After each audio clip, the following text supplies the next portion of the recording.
நாமக்கல் மாவட்டம் குமாரபாளையத்தில் தேர்தலில் வாக்குப்பதிவு நேரத்தில் ஏற்பட்ட முன்பகை காரணமாக மதுபானக்கூடம் அடித்து உடைப்பு, போலீசார் விசாரணை. தமிழக சட்டமன்ற தேர்தல் நேற்று முன்தினம் தமிழகத்தில் ஒரே கட்டமாக நடைபெற்றது.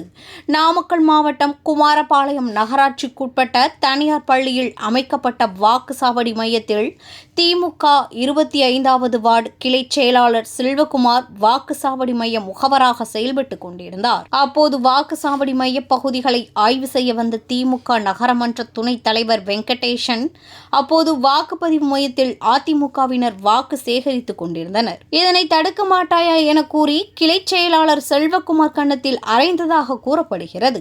இதுகுறித்து அவர் மீது நடவடிக்கை எடுக்க செல்வகுமார் நேற்று வெள்ளிக்கிழமை குமாரபாளையம் காவல் நிலையத்தில் நகரமன்ற துணைத் தலைவர் வெங்கடேசன் மீது புகார் கொடுத்தார். புகார் பெற்ற போலீசார் வழக்கு பதிவு செய்து விசாரணை மேற்கொண்டு வருகின்றனர். இதுகுறித்து தகவல் அறிந்த துணைத் தலைவர் வெங்கடேசன் செல்வகுமார் தன்னை தாக்கியதாக கூறி குமாரபாளையம் காவல் நிலையத்தில் புகார் அளித்த நிலையில் குமாரபாளையம் போலீசார் 2 புகார்கள் மீதும் வழக்கு பதிவு செய்து விசாரணை மேற்கொண்டு வருகின்றனர். இந்த நிலையில் செல்வகுமார் நடத்தி வரும் மதுபான கூடத்திற்கு நேற்று இரவு வந்த 30க்கும் மேற்பட்ட மர்ம நபர்கள் அங்கு மதுபான கூடத்தில் மது அருந்து கொண்டிருந்தவர்களை வெளியேற செய்துவிட்டு அங்கிருந்த மதுபான கூட பொருட்களை அடித்து சேதப்படுத்திவிட்டு சென்றுவிட்டனர்.